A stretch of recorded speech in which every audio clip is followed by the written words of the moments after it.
In today's fast paced work environment, mental wellness often gets overlooked. I feel people always equate mental wellness with positivity or always being up and about. I don't agree with that idea. Most managers can't differentiate between what is happening to them and what is happening through them. Okay. So It's like this too will pass, applies yes, to both the scenarios, good yeah. and bad. What got you here won't get you there. Best of the minds in the world, from Facebook to Netflix to all shopping apps, they're fighting for your attention. Your mind will always come up with excuses of why you shouldn't make the change. Yes. Anybody can judge us. Yes. We don't have to take that to our heart. Picture abhi baki hai Baba Moshai. Until then.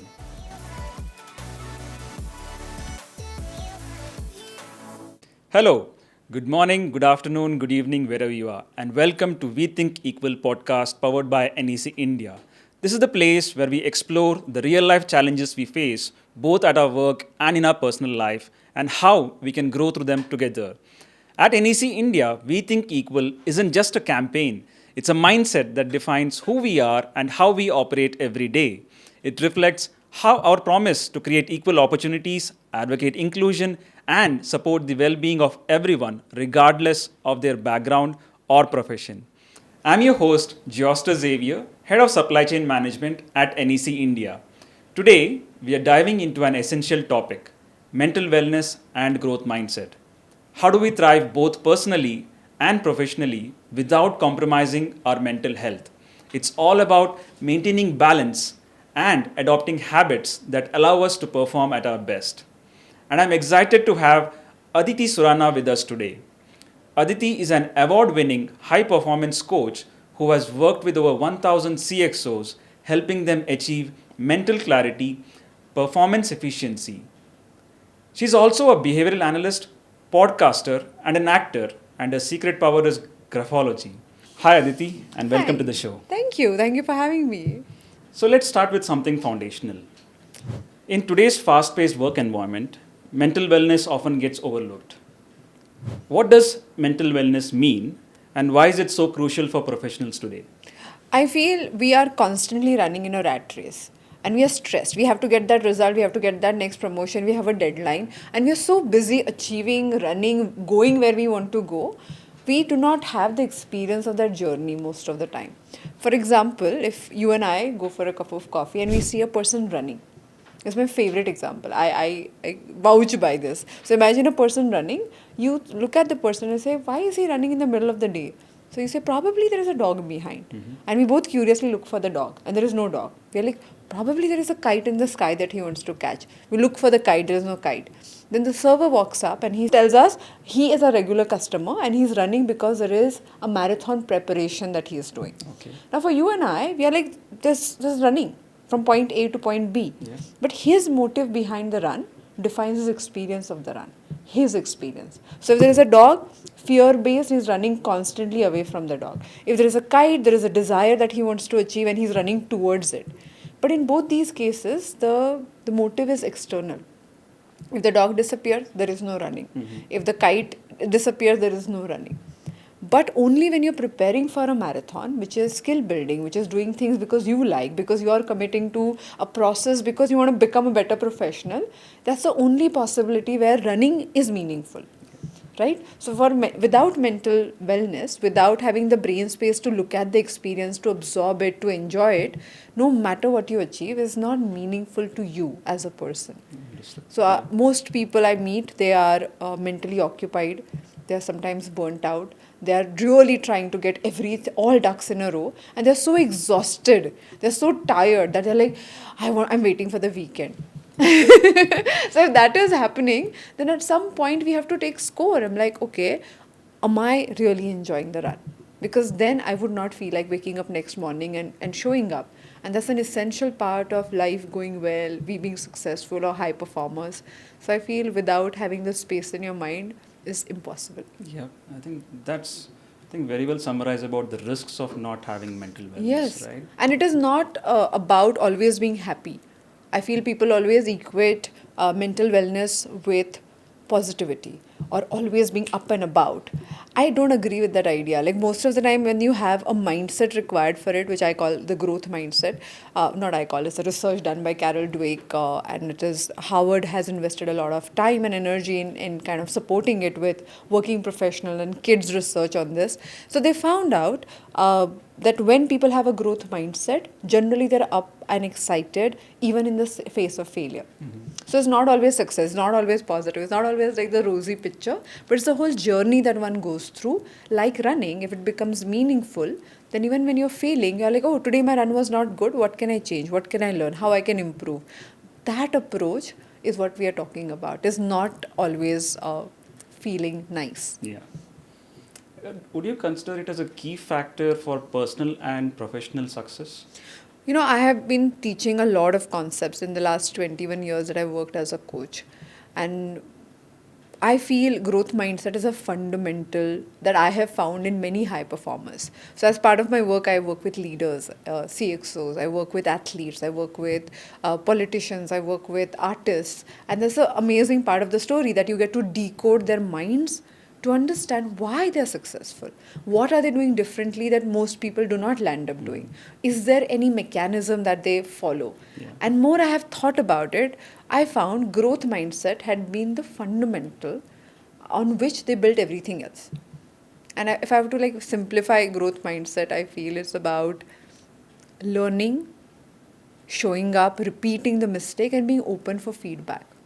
Simple. It's not complicated. If you want to grow in any area of life, if you want to do anything that is meaningful, if you just say, hey, am I open to learn?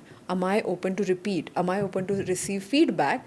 Then you'll see whether you have a growth mindset in that area or not. Yeah. So, Since you've connected it to the growth mindset, is there a way that you can shift your mind from fixed to growth mindset? So some people, when they look at this whole concept of fixed mindset and growth mindset, they start labeling others or labeling themselves that, oh, I'm a fixed minded person. Oh, that person is like a fixed minded person. And my observation is, Xavier, I feel nobody is fully fixed minded, nobody is fully growth minded. All of us are a combination of fixed and growth depending on which area we are dealing with. For example, till 2019, I never entered the kitchen. And I didn't know how to cook. And just before the lockdown, I'm talking about. So till that point, if somebody asked me anything about cooking, I felt I avoided it because I didn't have any expertise in it. So I was fully fixed-minded about it. But I learned cooking. And after that, I became so curious. So I was willing to learn. I was willing to receive feedback. I was willing to repeat the action. So I built growth mindset, or I learned that area. And now anybody asks me now, today I'm like growth-minded about the same thing. So it changes depending on which area, depending on your comfort, depending on your willingness. But we all can find out which is that one area I'm fixed-minded about, which are the three areas I'm growth-minded about. So when you start making it about your behaviors and not about you as a person, it is very, very different. Yeah, yeah. This one I would like to understand as a manager myself, right? So when things don't go according to plan, how do you motivate your team as a manager? How do you keep them up and about and focus on the goal at hand? So there are, first of all, external factors which are causing the plan not going as per your idea. And then there are internal factors. I have found that most people can't differentiate between the two. Most managers can't differentiate between what is happening to them and what is happening through them. Okay. Right? So if you first sit down and say, hey, on the whiteboard, let's look at things that are out of our control and that are causing the delay, and things which are in my control that are causing the delay. Now, if the things are beyond your control or your team's control, then you sit down as a team and you say, hey, we are a team together and the problem is in front of us and let's tackle with it as a team. Together. Yeah, so it becomes like a great opportunity for you to bond and kind of like build conversations instead of saying, hey, this is not happening, you're responsible. And I feel as a leader, as a manager, communicating things and communicating them in a manner that people will understand and receive is the biggest skill. And people talk about communication all the time. They're like, oh, you should communicate, you should communicate. I look at communication as an art. As a coach, what do I do all whole day? All my life I have done this only one thing, is negotiating people's life with them. My job is to communicate what I see as your setback. My job is to convince your life to you. But I realize then the way I speak is way more important than what I'm speaking about.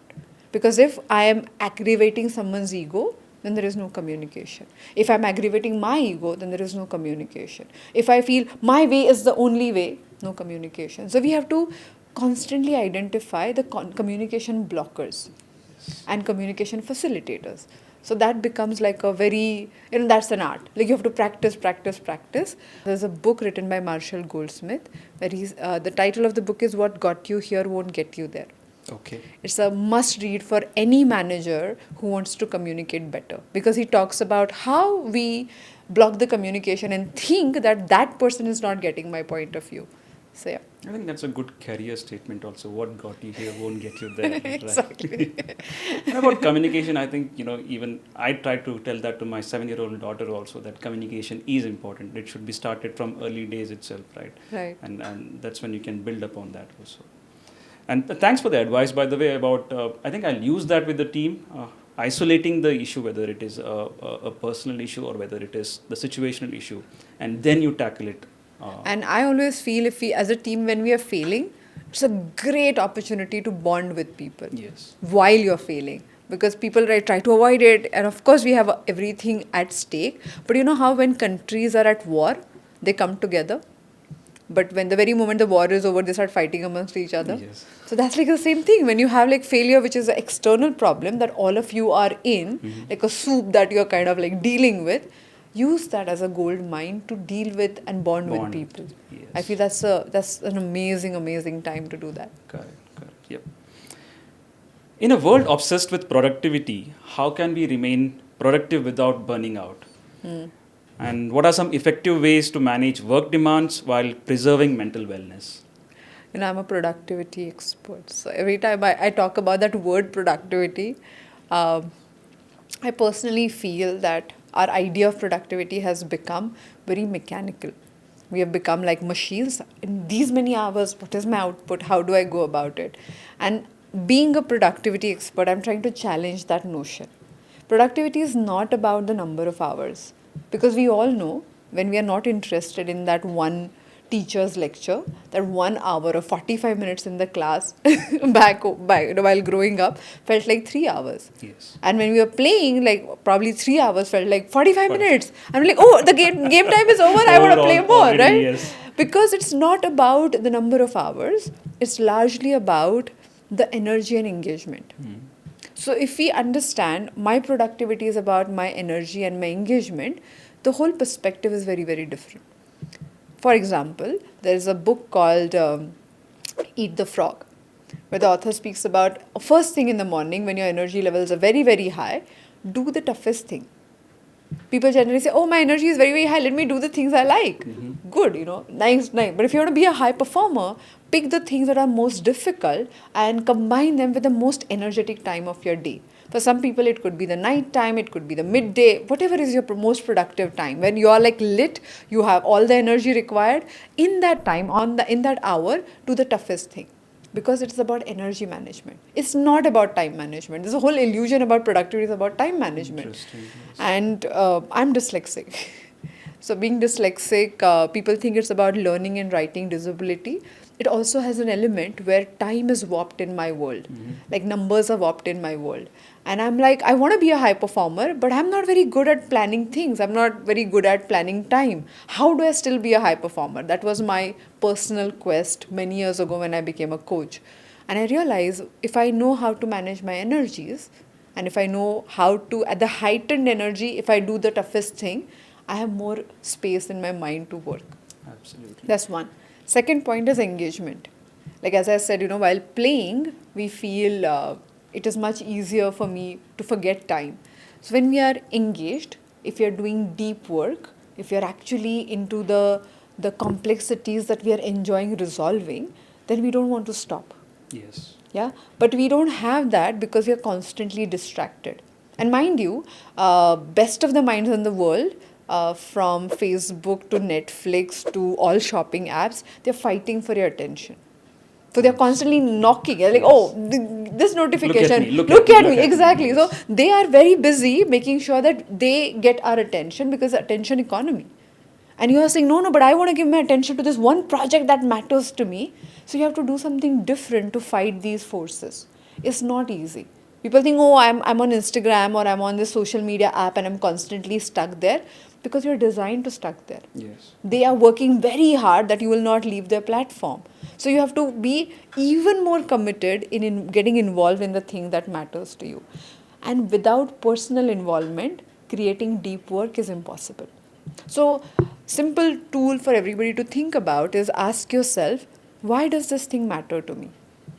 So people are like, okay, no, I got to get promoted, and my boss is expecting. You're like, yeah, your boss is expecting. He or she will always expect that. Or of course there are deadlines that would always happen. But ask yourself, why does it matter to me? Why does it matter to me? Like personally, as Aditi, what am I trying to achieve by working on this project? And I realize many times there are simpler ideas. Like I want to become an expert in the field that I claim.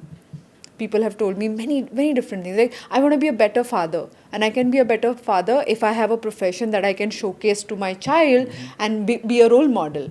I'm like, oh, that's interesting. Now that I have a personal interest, I'm not only working on a deadline, I have the engagement. Also, yes. And when we have the engagement, the project that we are working on start feeding us. If we don't have engagement, the same projects are depleting us. Right? So by the end of it, and this research comes from Mihai Csikszentmihalyi. There's a book he wrote and his entire team worked towards it. It's called Flow.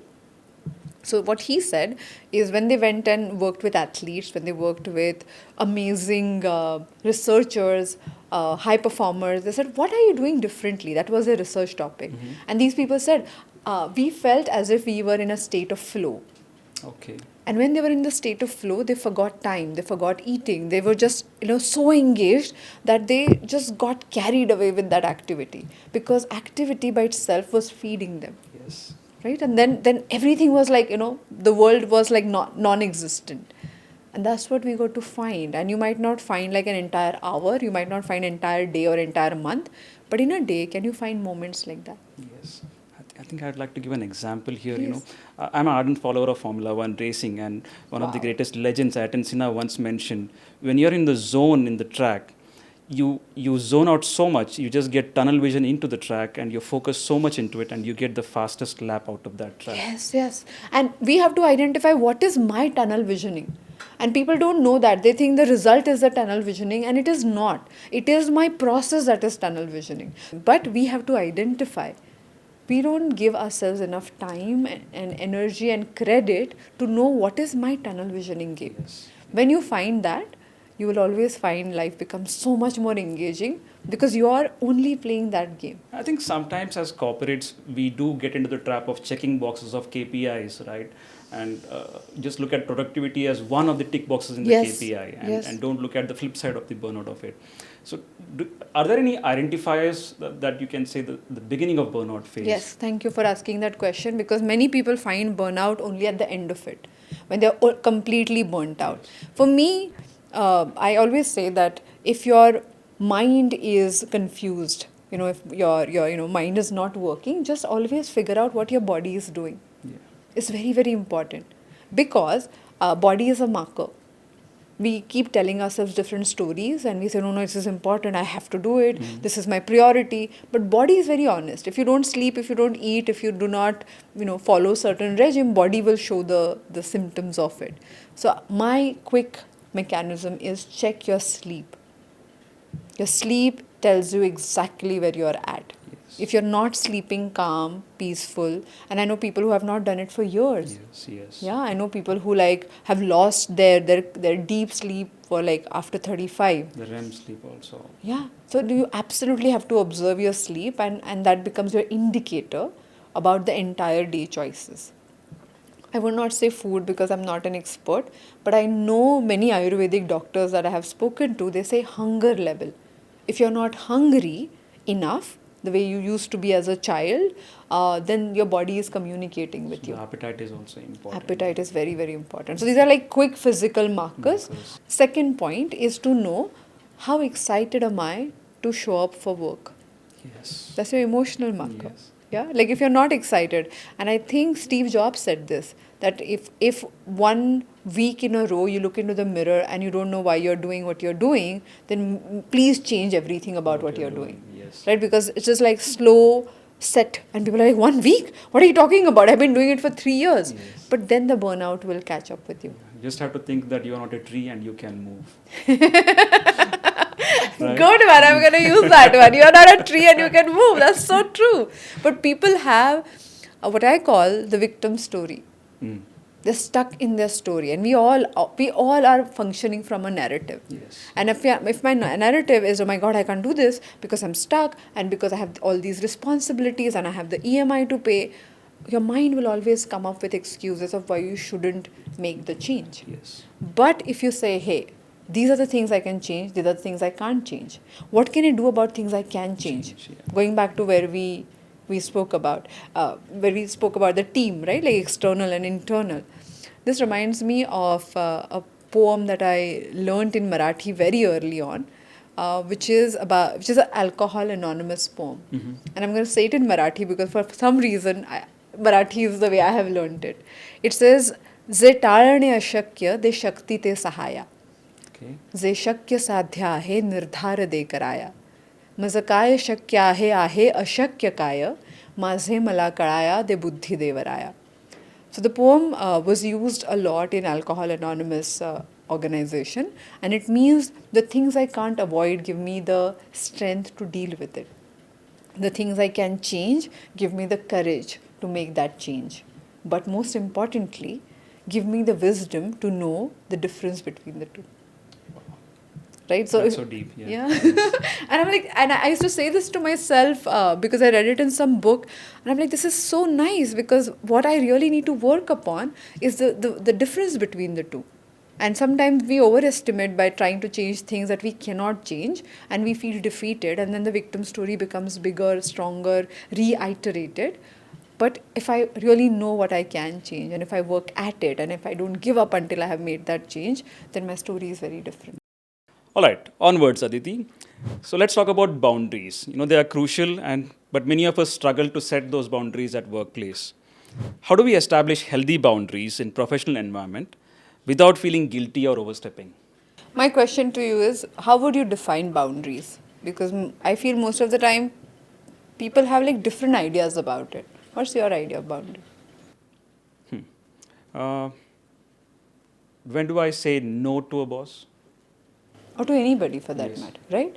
And because we are brought up in a culture where saying no is frowned upon, we always feel that what if the person I'm saying no to would feel offended, right? Or what if they keep it in their mind, and next time when I need help, they would say no only because I said no this time.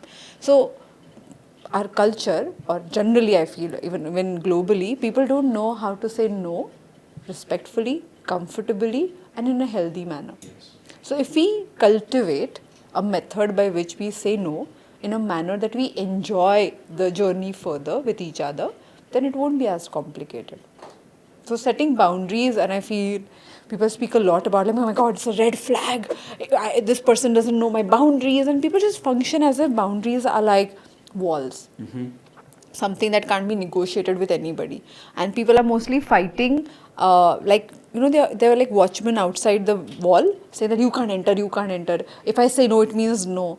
But life is not like that. We got to negotiate our ways with each other. Yes. If I feel uncomfortable here and if I want to say no, I can't say no without considering what is your perspective. Mm-hmm. If both of us are on the project, if we are working as a team, I need to include you and not exclude you. So when people do boundaries as walls, they just block everyone else out. I always recommend, let's do boundaries as ropes, which is like a demarcation. I'm saying no. Yes, it can be negotiated. So if I'm saying no right now because of these reasons, and you say, but my reasons are these, different reasons, then what do? We kind of have the rope that can be moved around. And that's the first context of setting boundaries. I use yes, no, yes method, which is when you're setting boundaries, first is yes, which means if you come to me with a request, First is, yes, I'm open to hear. Yes. I'm open to hear until you don't feel understood, which means I will ask questions, which means I will take interest in what exactly you're trying to achieve here. Yes. Or why are you asking this thing of me or from my team? Second, I realize I don't have the capacity. I don't have the time, I do not have any bandwidth to be able to accommodate your request, then I would go to no. Mm-hmm. And by that no, I would say that, okay, right now that's not the space, very politely and in a firm manner. Because people don't know how to be polite and firm while saying this no, people just become overwhelmed themselves and they just keep fighting the other person and they say, no, I can't do this. I And they can't do this, react. yes, They react because yes. they don't know that they can be polite and assertive firm. at the same time. Yes. People just become stubborn and reactive. Mm-hmm. So if you change that and very consciously ask yourself, what could be the firm and polite way to say no here? My role model for this is the airline staff. Oh, okay. You know, when you actually have missed your flight or you can't enter and they have to say no to you, or if they have delayed the flight and you go to them and say, I got to go and I have this emergency, all of it, they would be very polite, very repetitive, and they say, sorry, I can't accommodate you. Sorry, there is no flight. We can't do anything about it. They know they can't do anything about it. But the way they treat you, most of the time, is polite and firm. Right? So whenever you say no, I always remember polite, and it has happened to me multiple times where the staff was like very polite and very firm, but they couldn't accommodate. Yeah. Yeah. But I take away the most of the time part of it from here. Yes, of course. but yeah, Yeah. I hear you. I think they do that sometimes as well. They have to, it's a service industry, so they need to be They more got to, cordial. and airline staff is something which is very obvious for us to imagine. But any service staff, or most people, if they can't do something, they would be polite, and they are firm. Yes. The third is yes again, and that doesn't mean after saying no you say yes. That means that you have heard what you What I'm wanted, right? asking, yes. And the third yes is about who else can help you. Okay, so you are referring somebody that Somebody. if not me, I'm busy with it. You can go to them and they will help you, is what you're suggesting. Or you are saying, okay, how can we still solve the problem? How can I help you solve the problem better?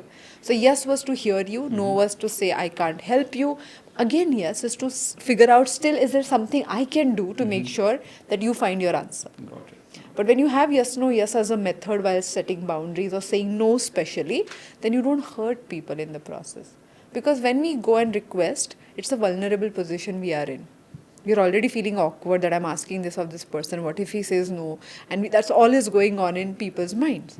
So when you go there and when you know that the person is still interested in helping me, you don't feel hurt. Yes. Same with the other person. Yes. So that's why way of saying no is way more important than saying no. Yes. I think I want to add one more point, which I try to communicate to my team when I get the opportunity, is when you go to somebody asking for help in something, right? Give them the background of why you're coming to them. What's the urgency? I've seen more often than not, if you genuinely explain to them that this is the reason why I need your help, more often than not, the person is willing to help you. Yes. However, I find people justifying. If I justify my need, Yes, that that's does not different, mean yes. you will have time suddenly to Do that, accommodate. yes. So when people come up with this backstory, some people go in justification in why I want your help. Yes. And you might want my help, and I respect that. But that doesn't mean I have the bandwidth to still do it. Right? So I agree that little bit of context setting helps, and the other person is more willing to say yes to you. But if they still say no, You still has to be assertive, yes. yes, right? There's still a possibility. So I'm adding one more. Another point is when we say no, we also have to understand the no is about the thing and not about the person.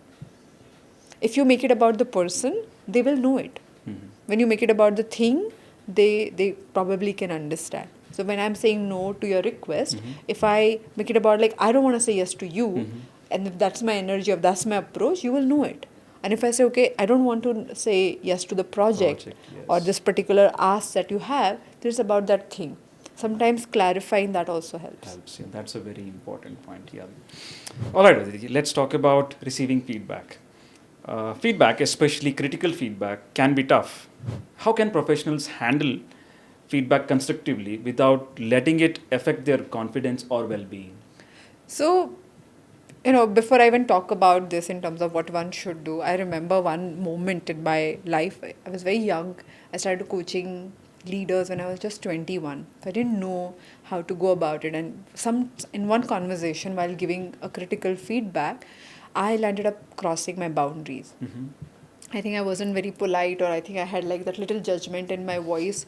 So the person I was speaking with, she was a very senior leader, and she got really upset, and it was on me. Like now that I look back, I know my tonality had that sense of judgment, and she really got affected by it. And as a reaction, she criticized me, and as a reaction, she attacked, and she said, you don't even know how to dress up. And she wrote a long email in to my team on my team's the common email ID, where she spoke about how I'm wrong, how I'm incorrect, how I don't know a lot of things. Wow. And at 22, to digest this was like so tough. And I remember the feeling, which I think all of us can relate to, is that punch in the gut. Yes. Yeah, I wanted to be strong in front of my team and look at like a growth mindset, but I couldn't. And I remember like I just found the easiest way to get out, and I cried and cried because it is personal. Yes. So the toughest problem with criticism, it becomes personal. Yes. No matter, you say, oh, this is my work, I'm not going to take it personally, but it is personal. So first, do not try to cover up the pain. Okay, you might not do it show in people, you might not acknowledge that you are hurt in front of your team, but take some time to understand that this is hurtful and I need recovery time. Yes. Like how we would do a physical punch, right? We would not like just say, oh, it didn't happen. We will deal with it. Yes. Similarly, emotional pain, first, it's my responsibility to know that my heart is broken, or I am feeling hurt, or I'm not okay, and deal with it. Yes. Yeah.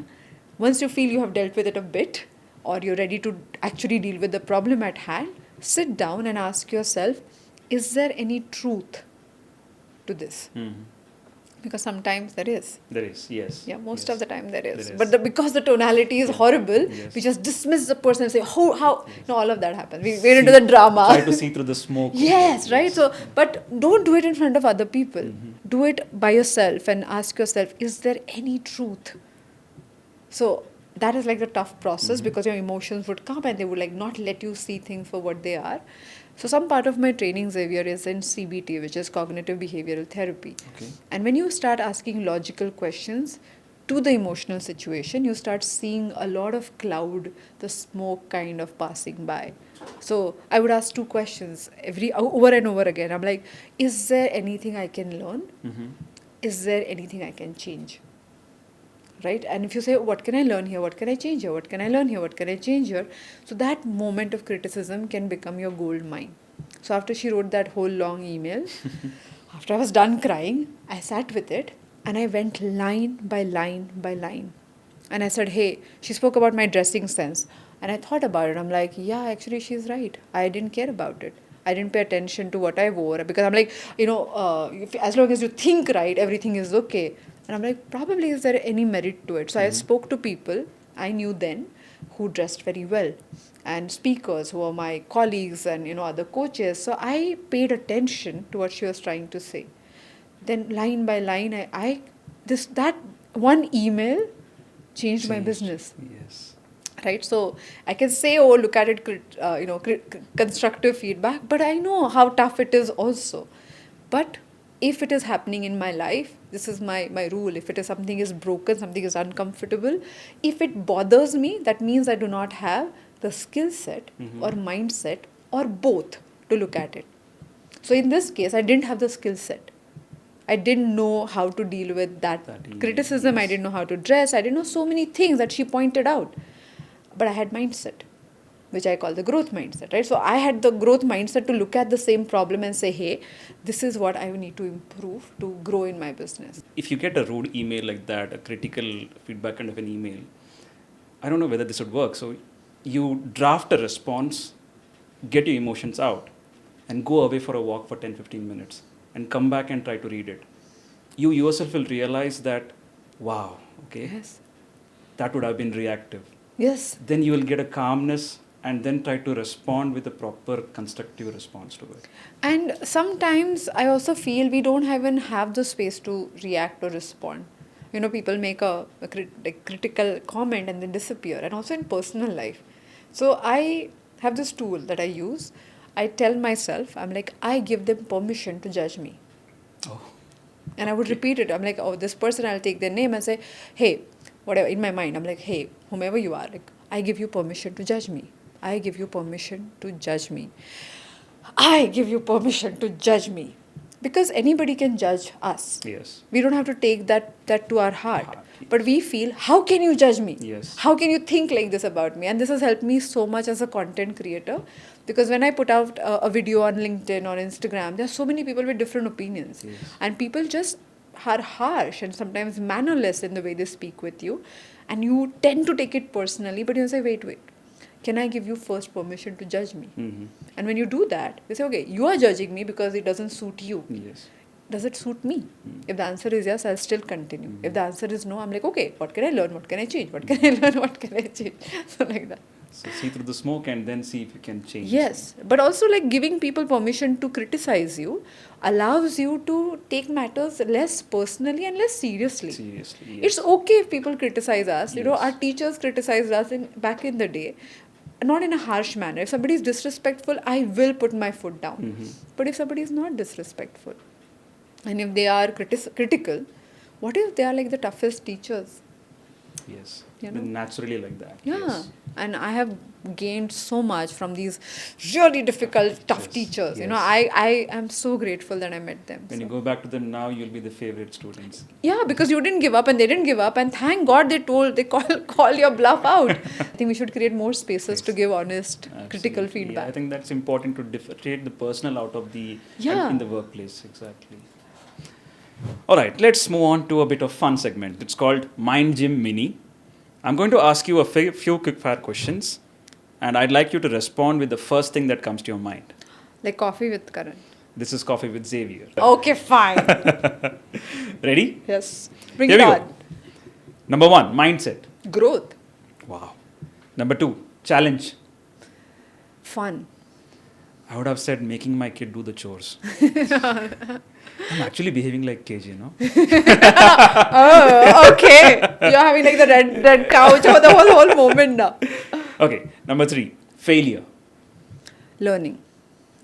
I was resonating with that. I was thinking opportunity. Yeah. Number 4, stress.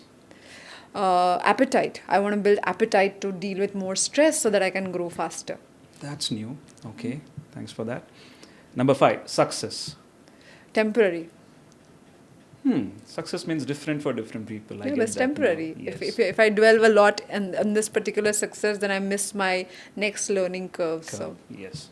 you know, just to divert, I've learned, I study Yoga Sutra extensively, and one of the things I've learned is to call, no matter what success or failure you go through, there's a mantra which says idam na mama, which means this is not mine.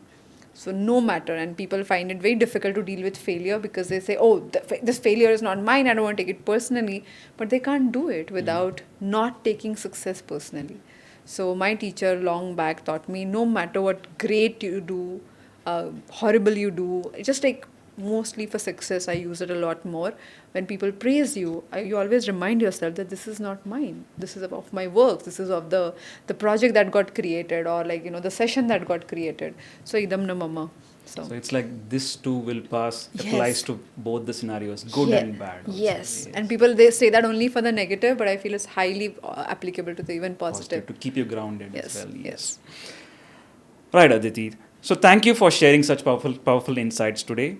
You've given us so much to think about, whether it's importance of mental wellness, how to develop the growth mindset, or the strategies to stay productive without compromising our health. These aren't just tips. They are essential steps to thrive in both our careers and personal lives. Thank you so much, Aditi. Thank you so much. Today's conversation has highlighted that true success isn't just about pushing harder. It's about aligning our actions with our mental well-being, creating a balanced approach to work and life. I hope our listeners walk away understanding that mental wellness isn't just an add-on. It's fundamental to sustainable success. By focusing on our well-being, we unlock our true potential. This is just the beginning. In part 2 of this episode, we'll dive deeper into leadership strategies, navigating professional challenges, and how to keep progressing without losing sight of what matters most. Be sure to join us for the next part of this insightful conversation. Picture abhi baki hai Baba Moshai. Until then.